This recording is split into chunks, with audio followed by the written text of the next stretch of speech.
22대 국회 첫 국정감사를 하루 앞두고 야당은 김건희 여사 관련 의혹 등을 정조준하며 끝장 국감을 예고했습니다. 국민의힘은 국감장을 이재명 사법리스크 물타기 도구로 삼아선 안 된다며 이성을 찾으라고 맞받았습니다. 국회로 가보겠습니다. 박현우 기자. 네, 내일부터 4주간의 국정감사에 막이 오릅니다. 여소야대 상황인 만큼 22대 국회 첫 국정감사이자 윤석열 대통령의 임기 반환점을 앞두고 이뤄지는 국감인 만큼 치열한 창과 방패의 대결이 예상되는데요. 민주당 박찬대 원내대표는 오전 기자간담회를 갖고 이번 국감을 365 국감으로 명명했다고 밝혔습니다.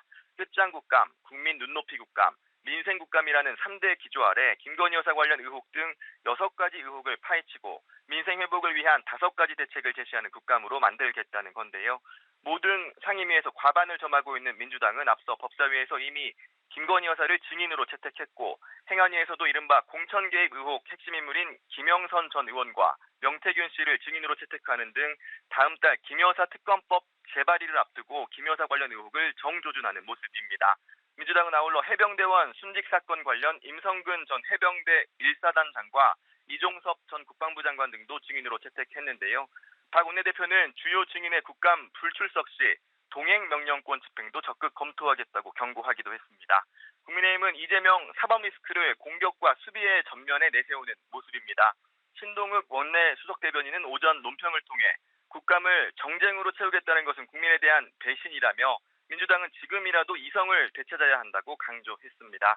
그러면서 이재명 대표의 사법 리스크 물타기가 아무리 급해도 이렇게 해서는 안 된다고 직격했는데요.